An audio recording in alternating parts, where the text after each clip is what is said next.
In February,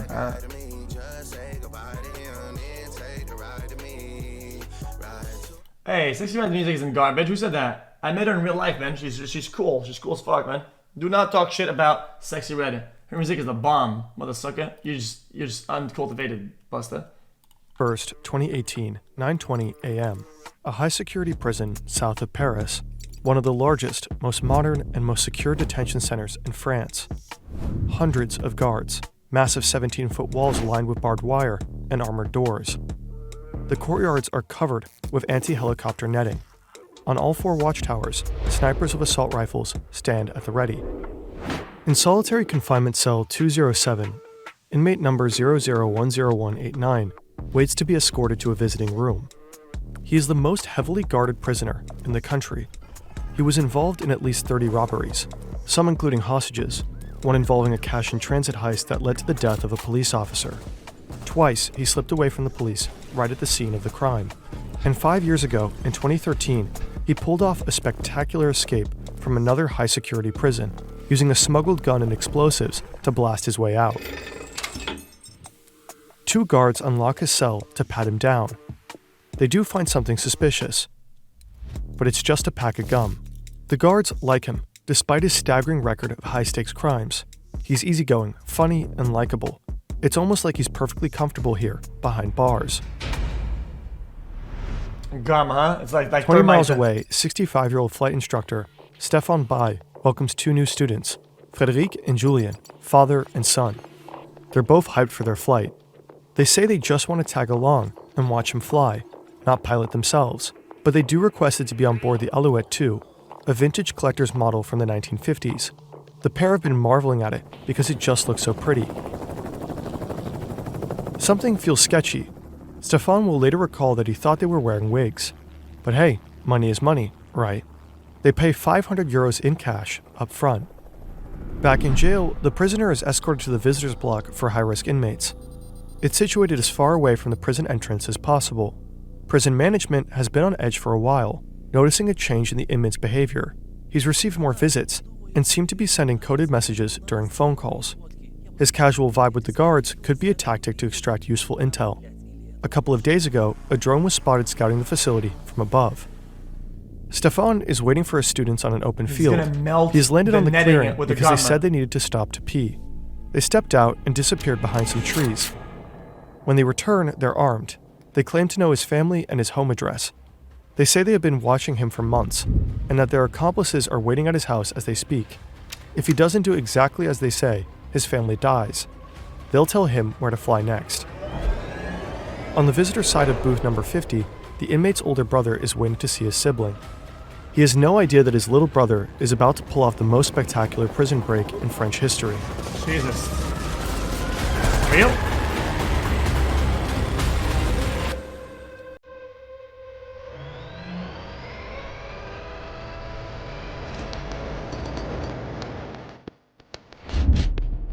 Holy cinema, fern cinema.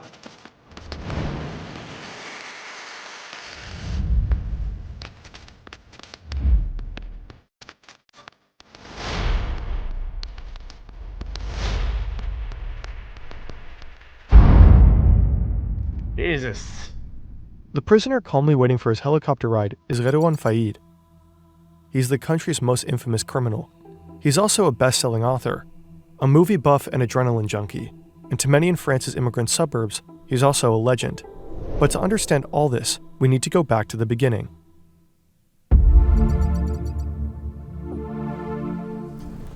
(1978), a suburb near Paris. This is 6-year-old Redouane.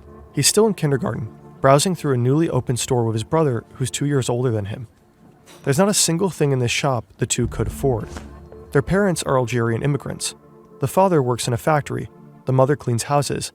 At home, the boys shared a cramped 3-room apartment with 9 other siblings. 9! The social housing block is surrounded by wealthy suburbs, full of wealthy French kids. Redouane and his brother do not fit the mold, and the store detective makes sure they know it. He calls them petite merguez, a racial slur for Algerian immigrants. But other than that, he doesn't really pay attention to them. Out in the parking lot, the brothers divide up their haul. A slur. It's Redouane's first theft ever. A couple of weeks later, he gets caught. His parents are furious, and his father whips him 20 times with a belt. His mother makes him promise he will never steal again. Jeez. Around this time, Redouane discovers the world of film, especially French crime thrillers and American gangster movies. He watches them on repeat, memorizes entire scenes, and acts them out at home for his family. By his teens, stealing isn't just survival anymore. It's a way of life. He and his friends swipe TVs, stereos, VCRs, car radios, and computers. They use the money to buy Adidas sneakers and flashy tracksuits. But more than anything, they go to the movies. Again and again. Then, at 18 years old, Redouane commits his first bank robbery. He walks in armed, holds the bank employee at gunpoint, and threatens her with a line straight from the French crime film, Marine. "Shut up. Do what I tell you. I've got nothing against you. I only want the money. Think of your children." After the robbery, he simply goes back to school and studies for his high school exams. There's no one to scold him anymore at home. His father has moved back to Algeria, and his mother is dying of leukemia. Oh. He'll later write in his autobiography that, from that moment on, he stopped caring. Redouane Faïd's crimes are getting bigger, and they seem to be directly inspired by American action films. During a heist, he and his crew end up taking a bank director and his family hostage. They are wearing rubber masks with the faces of famous politicians, just like Patrick Swayze in Point Break. Redouane even delivers a line from the movie when they leave the scene. "Thank you very This guy, much, huh? ladies and gentlemen, and please don't forget to vote!" In another hostage situation 2 years later, Faïd and his men show up in sharp black suits in homage to Tarantino's Reservoir Dogs. They even adopt the thing with the color-coded aliases. Mr. White, Mr. Blonde, Mr. Blue, Mr. Orange, Mr. Pink. But this time the job goes sideways and they have to flee from the cops, just like in the movie. Oh no. However, all these spectacular crimes still don't seem enough for Faïd. One of his all-time favorite gangster films is Michael Mann's Heat, and after watching it over and over again, he sets himself a new goal. Heat. The holy grail of robbery, Casino. armored trucks. Oh. An industrial area on the outskirts of Paris, Faïd is behind the wheel of a Renault. He spots his target, a 6-ton armored truck with 3 armed guards inside, and slams his car straight into it. Within seconds, 2 more cars appear, blocking the truck from the front and back. 5 men in hockey masks jump out, AK-47s in hand, just like in the movie Can Heat. you... They surround the truck, moving what do you want. fast. One of them slaps an explosive-looking package onto the windshield. The guards step out and surrender. pick up the elevator. Faïd and his crew start emptying the truck. But there's a problem. It's simply too much cash. Moving the money out takes way too long. After just 3 minutes, police are on the scene. Gunfire erupts. Faïd takes a bullet to the shoulder. He does manage to escape with his crew, but he has lost blood on the crime scene. Oh no. Now the police have his DNA and start to investigate his identity. And if they catch him, he's looking at 15 years behind bars. Stefan Bai and his 2 captors land for a second time. The hijackers have 2 more men waiting on the ground. They haul large black duffel bags into the helicopter. One of them climbs in, all dressed in black, hood pulled over his head. Stefan is held at 15 minimum, gunpoint the probably. entire time. Now he's ordered to take off again. He flips the ignition switches and presses the starter, but nothing happens. The kidnappers think he's trying to outsmart them and start freaking out. They beat and threaten him. If he doesn't do as they say, his family dies. Stefan manages to convince them that he really needs to step out to check the wiring. Finally, the engine roars back to life. They take off again.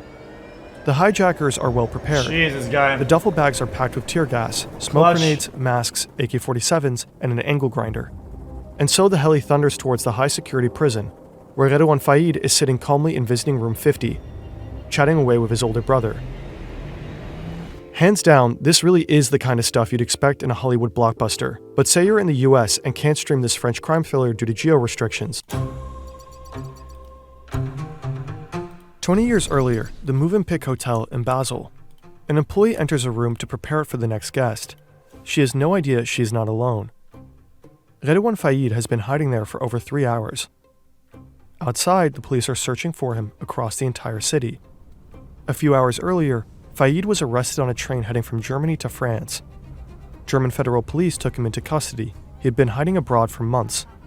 But when the officers escort him off the train, he manages to break free. He runs straight across the tracks to shake the cops. a train roars in and blocks the officers from following. No shot! He jumps several meters down and twists his ankle, so now he's limping. Somehow he makes it to the back entrance of the Move and Pick hotel and sneaks inside. He finds several open doors since the cleaning staff are still working. He needs to get out of here somehow. He thinks about calling a contact in Strasbourg, but he doesn't have a phone, so what now? There's a payphone right outside the hotel, but he also doesn't have any coins. Hotel phones? He calmly approaches the receptionist to ask if she can give him some change for a it's bill. old. She places the coins in front of him, which leads to another problem. His hands are still cuffed. What if she notices and calls the police? Faid keeps it cool, acts like he's casually reading a promo poster behind the desk. The moment the receptionist turns away, he quickly scoops up the coins. The first call fails, and he disappears onto the hotel rooftop to hide for a couple of hours. He tries again, turns around, and finds himself surrounded by 20 police officers. Oh. The next day, Faid is at the hospital with 2 officers to have his ankle checked. He Should've seems to booked be it. in serious pain, but that's just an act. In a fraction of a second, he drops his crutches and snatches a gun from one of the officers. He trained in Krav Maga during his time in Israel, a super efficient military combat technique designed for fast defense and brutal Why did they have to uncuff him for them to check his legs? I'm so confused. Like, what are these procedures? Well, this has been an inside job. Brother, how come he's not cuffed in any way for him to check his ankle? Like, armament. what? Before the second officer can react, Faid drives his elbow into his face. The officer drops, and Faid takes his gun too. Then he runs, as fast as he can, for the second time in 24 hours. You would think a guy like that would be watched extra closely in jail. Yeah. At 11:18 a.m., this prison guard hears a strange noise. A low hum or buzzing sound coming from outside. To her, it sounds like a leaf blower. Weird, she thinks. The gardeners are not supposed to work on Sundays. Well, it's not a leaf blower. But the facility is prepared for this. This sentinel receives an urgent order over the radio: unseal. The same thing happens on other watchtowers. Each one is equipped with a special case. The guard has to break the seal to open it. Inside is an HK-G36 assault rifle. Damn. He grabs it and takes aim. The helicopter just keeps descending. The prison yards are covered with anti-helicopter netting. Flying in here would be a suicide mission. But this is not a random helicopter. It's a 60-year-old vintage model, just small enough to slip through this unsecured gap in the last one of the prison yards. Also, this is not a regular landing. Bro, no In shot fact, then. they're not touching down at all. Redouane Faid must have known somehow that prison guards are not allowed to shoot at a flying helicopter. There's a proper protocol for this. And maybe he also knew that Stéphane Baye is one of the few pilots in all of France who are skilled enough to pull this off, to keep this specific type of vintage heli steady enough while hovering above the ground. Investigators will later discover that Faid had been writing letters to Stéphane's stepdaughter for 2 entire years. And this friendship was not Faid's only connection to the outside world, because at this point, Redouane Faid was already a star.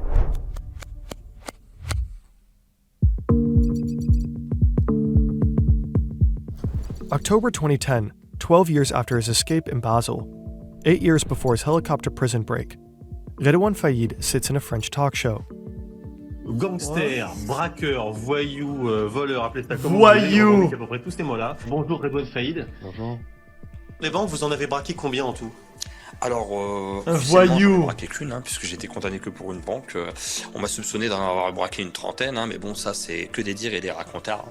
He's a Des welcome guest at the racontards. time, a bit Des of a sensation racontards. even. Redouane Faid has written a book about his cinematic crimes, so now he's making the rounds on French TV to promote it. C'est terrible de dire ça, mais le cinéma a été pour moi un mode d'emploi pour braquer.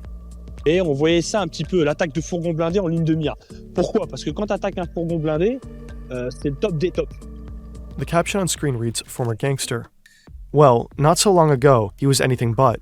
In late 1998, 3 months after his escape in Basel, Faid was caught and sentenced to 18 years in jail for armed robbery. He was granted parole for good behavior after just under 9 years. Now he presents himself as a changed man, as someone who has learned his lesson.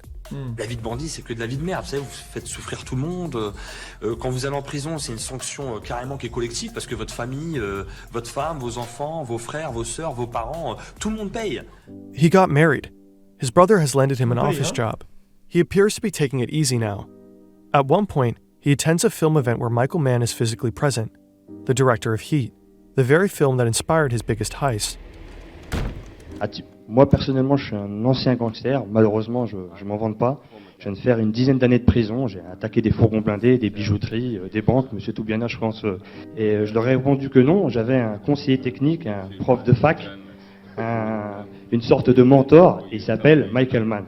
Alors ma question, en fait, elle est simple. C'est est-ce qu'il a conscience qu'il y ait des gangsters qui puissent s'inspirer de son cinéma? Parce que moi, ça m'est arrivé.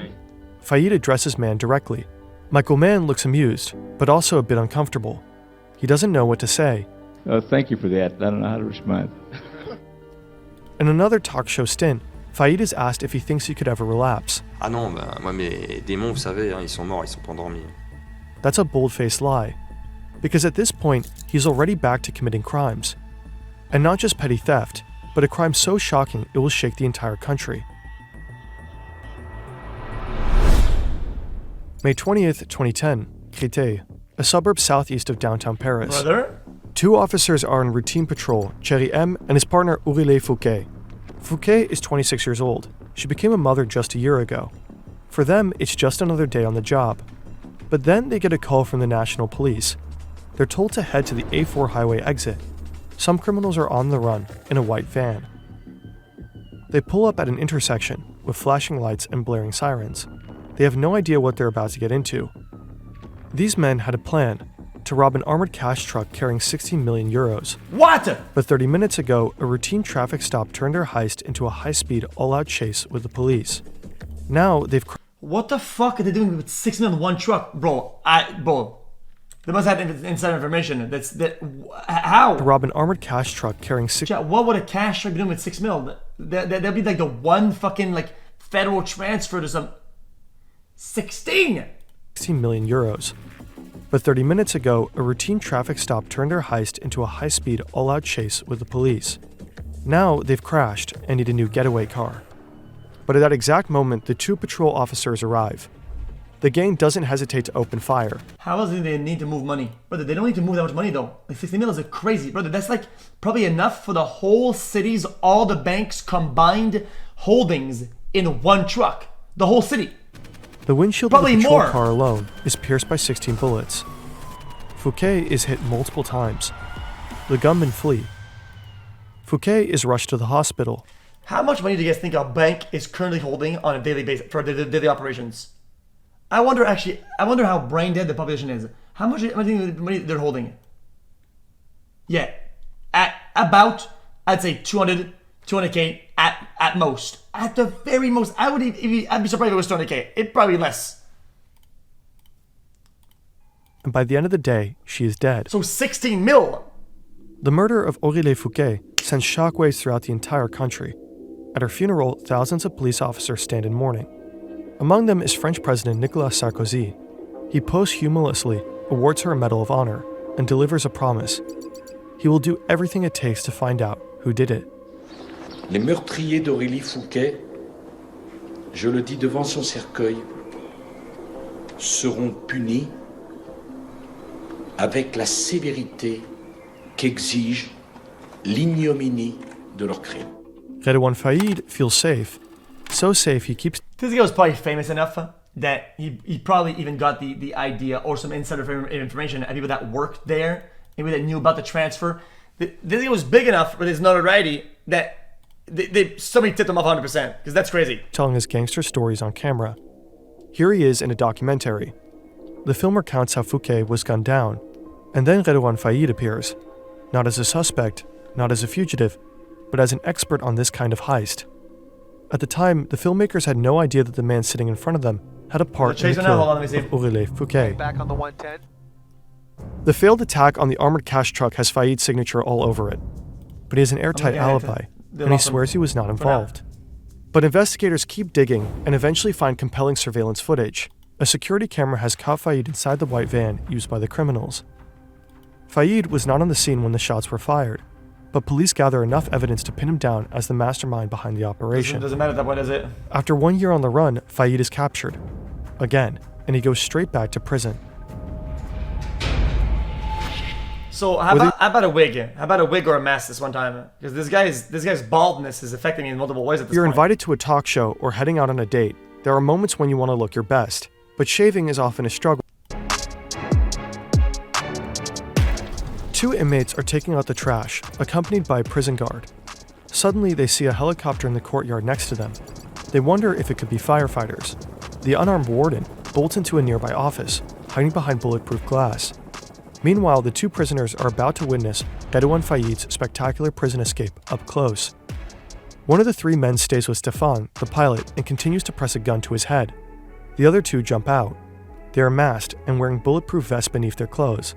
Each of them carries an AK-47. They've just landed in the honored courtyard. Prisoners do not have access here. It's only used when inmates enter or leave the facility. That's why nobody thought anti-helicopter cables were needed here. The man in green runs towards a reinforced white door. He carries an angle grinder with a 14-inch 35cm blade. His partner sets off 3 smoke grenades, releasing thick white smoke. The helicopter's spinning blades churn it into a roaring chaos, until the entire courtyard is engulfed. A complete whiteout. The sound of the cutting angle screeches through the entire prison. Faïd knows what that means. It's time. By now it's clear to everyone that nobody here is blowing leaves. The blade of the grinder slices through the locking doors. Clean, precise. 40 seconds is all it takes. The man in green can just push the door open and step inside. The guards slowly realize what's happening, but they're not carrying firearms and are unable to interfere. One of them sticks to protocol and calls the Civil Aviation Authority. They don't understand what's happening. Another calls the standard line for police emergencies and gets put on hold. A third contacts the local police, but the officer on the other end thinks it's a prank. What? The sentinels on the 4 watchtowers are the only ones carrying firearms, but they can't see the helicopter because their view is blocked by other buildings. And they're not allowed to fire at a flying aircraft anyway. Total, utter chaos. By now, Faïd's brother knows exactly what's going on. He's furious. He thought his brother was ready to change. And now this, another escape. He just can't help himself. Faïd's accomplice has already cut his way through several locks, and now he has reached the door to visiting room 50, where Redouane Faïd is waiting. The angle grinder slices through the metal. The door is open. Faïd has been waiting for this. He storms out and rushes down a long corridor, followed by the man in green. His brother is left behind, frozen and stunned. At 11:28 a.m., Redouane Faïd steps into the prison courtyard, 10 minutes after the helicopter got there. He sees the 2 inmates that have taken out the trash, brings his right hand to his temple, and gives them an Air Force salute. Then he climbs into the helicopter. Dozens of inmates stand pressed against the bars of their cells to watch. As the helicopter lifts off, the entire prison erupts into applause. It's almost like a movie scene. Bro, that's the A GTA French inspired. gangster who broke out of jail by hijacking a helicopter. A notorious gangster is on the run Criminal again. who is a big movie fan. He has broken out of prison twice And now. you can just about make out the helicopter flying off into the With the help of distance. multiple armed men who hijacked a helicopter, which picked up Redouane Faïd from within the prison grounds. The news of Redouane Faïd's prison break spreads across the world. He was already famous, a TV figure, the center of a cult-like hype. But this is a whole new level. A well-known French actress writes on social media, "Bravo, Redouane Faïd. All of France is with you." The French police declare him the country's most wanted man. 3 months later, the authorities track him down, hiding in an apartment in his hometown, Cailles. He's been disguising himself under a burqa during public outings. When he finally stands trial in 2020, authorities take extreme security measures, including a no-fly zone above the courthouse. The court cites a psychiatric assessment describing him as a social predator and gifted at manipulation. He uses his charm and intelligence to control others and get what he wants. Well, I'm not being a hater. I'm just this is still a reminder that robbing bad. There's no form of like, this is not like some Robin Hood shit. It's just stealing and murdering. Faïd himself says that for him, it was always about the adrenaline. He says he is addicted to it and calls himself a sick man. His Hollywood-style heists made headlines worldwide, but he also made his family suffer, traumatized hostages, and caused the death of a 26-year-old police officer. Faïd stood 2 separate trials. For his heists, his role in Aurélie Fouquet's death, and his 2 escapes from prison. He was sentenced to a total of 39 years in jail. His lawyer says he's been held in solitary confinement since 2019. He is strip searched up to 5 times a day at random intervals. At least 4 guards escort him to each and every one of his phone calls. And even then, his hands have to remain in shackles. Fayed himself says he feels like he's been buried alive. His earliest possible release date is 2060. He would be 88 years old by then. Let's be honest, if the guy waited a couple years with his fame and everything, he could have probably done a crypto coin, a Skamaz meme coin rug pull, and clear fucking 10x whatever it would have gotten in it, whatever the fuck he did next. So I mean, hey buddy, get on with the times, man. Crime has changed.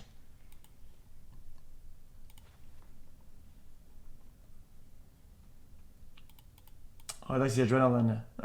Then do it on cocaine, then fuck it. Just fucking cocaine at the same time. Then boom, got it. I still got some love deep inside of me. Please drag it out of me. You just might get that G-Wagon.